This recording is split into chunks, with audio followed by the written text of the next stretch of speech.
Okay, we thought we would do this video to give some very simple, practical, sensible tips of what to do to defend yourself against dogs. Because this is something that has come up. People have asked us. There's a lot of stray dogs around. Sometimes people don't have their dogs contained, and it can be a potentially dangerous situation. Also, recently in the news, we saw a clip of a woman who was at the beach with her small dog, and a larger dog came running at them. Looked like it attacked a small dog, and it was running at her. We thought we would provide some quick tips that would be useful in such a situation. Before we start, allow me to introduce our assistants. Dad, Toki, come on. Sit down. Stay. Toki, sit down. Good girl. To make this easy to remember, I will give you ABC. Just remember ABC. This is the order you want to remember these things in, because this is the order of execution. The A stands for avoid. Okay? You want to be aware of your surroundings, as aware as possible of where you're going, so that you can avoid a potentially dangerous situation to begin with. So scope out the area. If you see dogs that are not contained that look like they could be an issue, try to see if the owners are around and let them know to contain the dogs, or make sure that you feel safe. Or just avoid areas to begin with where there are stray dogs tend to hang out or you think might be a risk. That's the first thing, avoid. Then you don't have an issue, period. The B stands for bolt, which means get the hell out of there. If you see a situation where, like in this video we saw on the news, it looked like the woman was just maybe leaving the beach or going to the beach, I couldn't tell, and the dog started running at her and her smaller dog. And that's what she did. She bolted, but it was kind of too late because the dog was too close. And if you just run while the dog is chasing you, then the instincts of the dog are going to take over, and they are definitely going to chase you. And you're probably not going to outrun a dog unless you're already further enough away, or you have an escape plan, something to get over. I'm going to show you a very quick way to get up onto an elevation if there's one nearby, or over a fence. The easiest way to get up over a fence or onto an elevation is by using what we'll call the safety vault. You need to first support yourself on your hands, and then you need to get one foot up to give you the leverage to get up. So the easiest way to get up is like this. Most people would lay their whole body on it and then try to get one leg up and try to swing the other leg up. And by the time all that happens, it's going to be too late if a dog's trying to get you. If a dog is trying to get you, Daz, come here. See how quick that was? It's much easier to get up if you have a technique that's more efficient. And this is just the most efficient way to get up on a ledge or to get over a fence. It would work the same. Break it down. All you're doing is getting as close to the object as possible, using your hands in sync with your jump to support your hands on the object, and then you're going to bring one leg up, either leg, and from there you can use the 3 points of support, the foot and the two hands, to get over. Okay, so that'll work for a wall or a fence that is at least low enough that you can reach with your hands and your jump combined. Get at least to the point where you can support yourself on your hands, get your body weight over, and then get one foot up and get over like that. Okay, that's the easiest way. So awareness or avoid, be aware and avoid the situation. Bolt, and if you can, bolt to a nearby fence or object that you can get up on quickly, and we just showed you a technique for that. And the C is the last resort, is if you need to confront the animal. So we'll show you that next. Okay, so if you can avoid and bolt, then the situation is taken care of. But you may need to confront the animal. You may not be able to run away in time. There's a few things to keep in mind if that happens. Number one is animals read your energy. Okay, they're not like humans that are looking for all these other cues that don't really mean anything. They're just reading your energy. So you have to be very calm. Your energy has to be calm, but it also has to be intense. If you're not used to generating intensity, then you kind of have to practice it and fake it till you make it. So that's why I think it's good for anybody to practice practical self-defense and practice things that's gonna get you in a mode where you can train yourself to be relaxed but intense at the same time, because that is what the animal is gonna read. Most times, if your energy is right, you'll be able to disarm the dog without even having to even do anything. But if it's a dog that's out of control and it's gonna come at you, then you need to be able to show it that you are calm and in control, but at the same time, you're intense and ready to deal with the situation. We'll show you some techniques that could possibly turn a lethal bite or just a very, very bad bite into a bite that you can just deal with it and save your own life. So again, the energy is important and your posture says a lot. Your posture sends a huge message in terms of your energy. So if a dog is coming at me, Daz, come here. If I walk away like this, I'm not really saying, see how it's still following me? But if I do this, okay? If I posture myself properly, and posture is not just about being loud and getting big, okay? This is a misconception. When people try to want to act tough, they walk around trying to take up as much space. That is, you can read that a mile away if you know what you're doing. That is not what you want to send the message. You don't want to just be loud, or you don't want to come at the dog and scare it, because if you scare the dog too much, that could make the aggression situation even worse.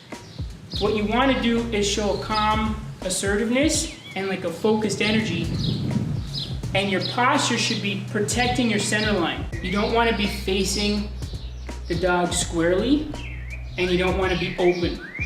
You want to be more closed, and you want to turn slightly, so you're off center, okay? This is square, this is not square. You're not sideways, because now that shows a flight response that you're gonna run. You're still facing the dog, but you're like this. You're guarding your center line, so that it's very easy for me to just turn and dip my shoulder and close off all my vital organs here, okay? Or it's very easy for me to pivot and step out of the way if I need to. So that's the basics of the posture, okay? It's a more of a closed, focused posture as opposed to a square-on, open, big posture. The next thing is, from that posture, you need to be immediately ready to deflect or block. And the two most practical ways to do that in a situation like that, again, you may not be able to avoid getting bitten, but you want to make sure that the bite, instead of happening at your throat or somewhere in your stomach or near your vital organ, you want to make sure that the bite happens in a safer spot, your forearm, okay? So the safest way to block is what we'll call a cross guard, which is essentially just this. If I throw something at you, you're probably gonna do something like this anyway. So that's the cross guard defense. So you're gonna do this. The only adjustment I would make to that is make a fist when you do it instead of open hands. Because if you get a bite mark in an open hand, that could be really severe, and that could disable you from being able to use your hands afterwards, where you may need to get away or to take the next action. So make a fist, and when you do the cross guard, one hand goes down across the front of the body towards the hip, and the other one just goes on your shoulder like this. Okay, so if you just do that, you're gonna be, and then tuck your chin, your face is protected. Okay, so just quickly like this. While the cross guard is effective and could potentially save your life, it's not enough in itself. You also have to be prepared to deliver some kind of a strike or attack to get the dog to back off. When you're here, you make a tight fist and you use this part of your fist, you stay in compact, and you can deliver quite an effective blow that way. What is even more effective is if you can learn a simple push kick. A push kick is very effective for keeping distance between you and an attacker, okay? I'll show you how effective it is, even just with my dog right now. Daz, come here, up! So I can put my foot to hold him off into his body. Don't put it at his face because he can just bite your foot. But as he's coming in, he has to lunge at you like this. So you go for somewhere here and you just drive your knee up. First, you chamber your knee, so you drive it up, and then you push like you're trying to kick down a door. You're gonna drive your knee up, chamber your knee up, and then it's a push. It's not a flip kick. You're not doing this, and you're not stomping, okay? You need to get your knee up, which also defends you. Daz, come here. Up, up. The knee also defends you. You see that? The knee also defends you. And from there, you can fend him off with the push kick. So it's more of a push. It's not a snap kick or a flick kick. So you're gonna drive your knee up and then push like you're trying to kick down a door. So to recap so far, confront.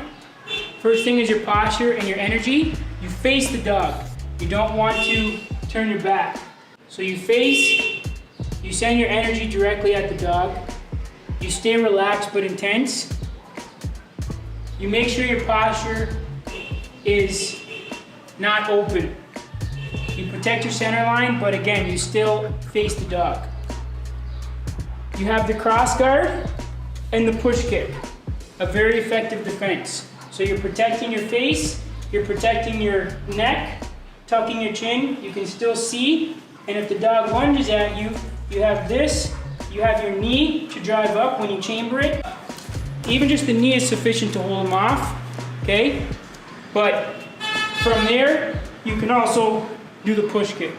And if you deliver a sharp enough push kick to the chest area, stomach area, and you can practice that and deliver a powerful enough kick, it's probably going to be enough to deter the dog.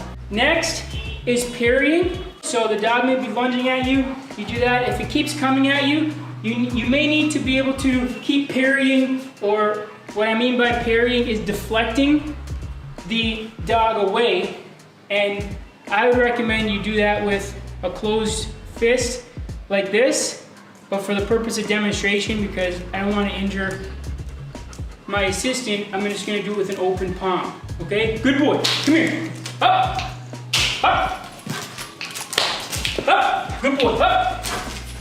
So when you're doing the deflecting, it's kind of just, you're stepping out of the way and using the momentum of the dog to let it continue. It's coming at me, I'm stepping away and using its own momentum to send it, okay? You want to step to the outside and deflect. Step to the outside and deflect, if you can. And then after you do that, if you need to, you can get in a good shot and take off. Even better than that is if you can grab something nearby. A simple stick, the godfather of all weapons. If you have something like a broomstick or something this length that's a bit longer, then I like to hold it like this because you can maintain your stance, your proper posture where you're closing off the center line. One hand like this and one hand like this, just like if you were sweeping. And from here you can deliver very powerful shots just by simply flicking it like that. That is a very, very devastating blow. If you just, like that, that's a devastating blow. You can also, we call, it's like a jab. Usually when people pick up a stick, they will hold it like this and swinging it wildly like this, okay? That's not gonna be effective because once you do this, I mean, a dog is quick. So Once you do that, now all it has to do, if it missed or if you didn't hit it hard enough, it's gonna come right back at you. But if I'm like this, Daz, come here boy, good boy. If I'm like this, I'm always in control. I don't have to do any wild swings. All I need to do is that, okay?